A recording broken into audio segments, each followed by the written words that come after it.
दोस्तों, किसी भी एग्जाम में टॉप करने के लिए आपको क्या चाहिए होता है? ऑफ कोर्स पढ़ाई चाहिए, लेकिन पढ़ाई के ही बराबर एक और चीज है, वो है सही पढ़ाई। Studying with a strategy. वरना सिर्फ पढ़ाई करते अंधेरे में तीर चलाकर आप टॉपर नहीं बन सकते हो। एक चीज को समझ लो अगर टॉपर बनना है तो, और वो है सही प्लानिंग का होना बेहद जरूरी है। और ऐसा सिर्फ मेरा ही नहीं कहना है, बल्कि आज तक मैंने जितने भी टॉपर्स के इंटरव्यूज देखे हैं उन सब ने एक ही बात पर जोर दिया है, और वो है पढ़ाई करने का सही तरीका। तो आज मैं भी आपको सेम चीज बताने वाला हूँ कि कैसी पढ़ाई करनी चाहिए और ऐसी क्या चीज है जो आपको भी टॉपर बना सकती है। So let's start the video. Number 6, dream big. अगर कोई स्टूडेंट 70% एक्सेप्ट करके बैठा है तो क्या वो 80% ला सकता है? नहीं ला सकता, राइट? वहीं अगर कोई स्टूडेंट 90% एक्सेप्ट करते हुए पढ़ता है तो 90% नहीं भी आते तो कम से कम 85% तो वो स्कोर कर ही लेगा फॉर श्योर। इसीलिए आपको गोल सेट करना ही है तो बड़े से बड़ा सेट करो। और यही सेम चीज टॉपर्स भी करते हैं, वो पहले से ही 95% का गोल सेट कर चलते हैं और इसीलिए 90% तक तो वो आराम से स्कोर कर ही लेते हैं। सेम चीज आपको भी करने की जरूरत है। ये मत बोलो कि यार 70% भी आ जाए तो बहुत है, 95% का सोच कर तैयारी करो।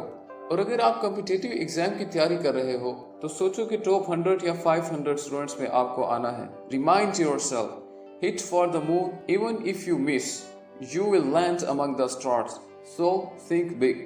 Number 5, know your exams. अच्छा बताओ, एग्जाम क्या है? एक वार है, और वार में जीत उसकी होती है जो एक जंगजू होता है। और एक जंगजू कौन होता है? जो मरने मारने के जज्बे के साथ मैदान में उतरता है, लेकिन पूरी तैयारी के साथ उतरने के लिए उसे अपने दुश्मन को भी जानना होता है। इसे अपनी जंग का एनालिसिस करना होता है, पता करना होता है कि कहाँ से हमला हो सकता है, कहाँ से वार हो सकता है, कहाँ पर हमें पकड़ मजबूत करने की जरूरत है। जैसे मुगल बादशाह बाबर को ही ले लो। बाबर जंग में उतरने से पहले मैदान का अच्छे से मुआयना करता था, देखता था कि कहाँ से दुश्मन दस्ते हमारे ऊपर हमला कर सकते हैं, कौन सा एरिया मजबूत है, कहाँ ध्यान देने की जरूरत है। ठीक वैसे ही आपको भी अपना बैटलफील्ड का पूरा इल्म होना चाहिए। Before diving in preparation you should knows your KYS, that is knows your syllabus. Syllabus देखो, प्रीवियस ईयर्स पेपर्स देखो, पहचानो कि कौन से टॉपिक्स इंपॉर्टेंट हैं, कौन से नहीं हैं, किस चीज पर ज्यादा ध्यान देने की जरूरत है और किस चीज को ओवरलुक किया जा सकता है। ये चीज आपको फिगर आउट करनी ही पड़ेगी, तभी आप आगे बढ़ सकते हो। चलो मान लेता हूँ कि आपने अच्छे से सिलेबस को खंगाल लिया है, पर इसके बाद क्या? Number 4, priority. जी हाँ दोस्तों, जैसे हर इंसान मॉर्निंग में सबसे पहले वो काम करता है जो सबसे ज्यादा इम्पोर्टेंट है, हार्ड और जरूरी है, वो काम करता है जिससे पैसा आएगा, वैसे ही आपको भी सबसे पहले उस पोर्शन को, इस पार्ट ऑफ सिलेबस को कवर करना है जो सबसे ज्यादा इम्पोर्टेंट है, जिसमें से पेपर आना ही आना है फॉर श्योर, जिसमें से सवाल पूछा ही जाएगा। कुल मिलाकर आपको पेरेटो रूल फॉलो करना है। इन टॉपिक्स और इन चैप्टर्स को पढ़ना है जो आपके एग्जाम में आपकी 70% सक्सेस को इंश्योर करेंगे। अगेन इसके लिए PYQS स्कैन करो और याद रखो कि 100% श्योर एंड सक्सेसफुल क्वेश्चन सबसे पहले कंप्लीट करने हैं। Number 3, trust the process. एक बार जब आपने सिलेबस का निचोड़ निकाल लिया, जब आपको समझ आ गया कि एग्जाम क्या चाहता है और एग्जाम क्रैक कैसे करते हैं, इस चीज को अगर आपने क्रैक कर लिया तो अब बारी आती है मेहनत करने की। अब मेहनत कैसे करें, पढ़ाई कैसे करें? पढ़ाई करते वक्त तो तरह तरह के सवाल उभरते हैं। कहीं सिलेक्शन ना हुआ तो, कहीं मैं अपने पेरेंट्स के ख्वाब पूरे ना कर पाया तो, कहीं मैं फेल हो गया तो। इस व्हाट इफ के चक्कर में आपकी बहुत सारी एनर्जी जाया हो जाती है। अगर आपने इस एनर्जी को अपने एग्जाम के सिलेबस को कंप्लीट करने में इन्वेस्ट कर दिया तो आप गारंटीड एग्जाम क्लियर कर लेते हैं।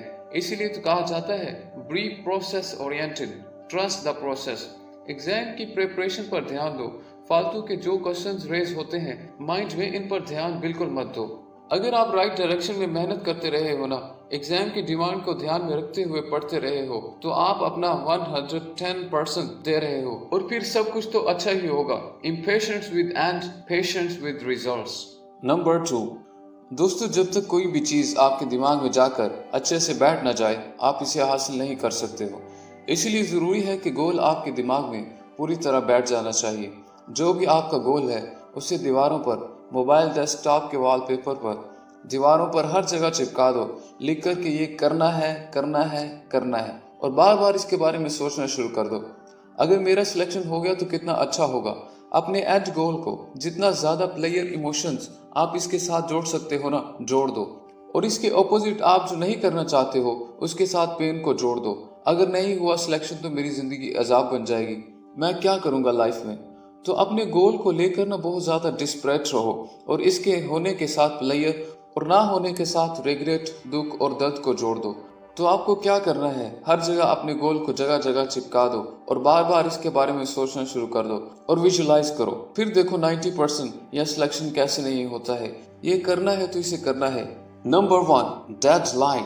अगर आपको कोई असाइनमेंट दिया जाए और इसे पूरा करने के लिए 10 दिन मिले तो आप इसे कंप्लीट करने के लिए पूरे के पूरे 10 दिन लोगे, इसे वो 10 दिन तक खींचोगे। अगर एग्जाम 1 साल बाद है तो आप 1 साल तक वेट करोगे, खुद को डिस्ट्रैक्ट करोगे कि यार अभी तो 1 साल पड़ा है। सपोज करो कि 4 महीने बाद आपके एग्जाम है, तो अब आप यही मानोगे कि मेरे पास एग्जाम की तैयारी के लिए सिर्फ 2 ही महीने हैं। 2 महीने में हर हाल में मुझे सिलेबस कंप्लीट करना ही है और फिर तैयारी करो। डेली गोल, weekly goal, quarter wise goal set करो और इन्हें अचीव करो। तो दोस्तों, आज की वीडियो में आपको कुछ भी सीखने को मिला हो तो हमारे चैनल को सब्सक्राइब करना और वीडियो को लाइक करना बिल्कुल मत भूलना।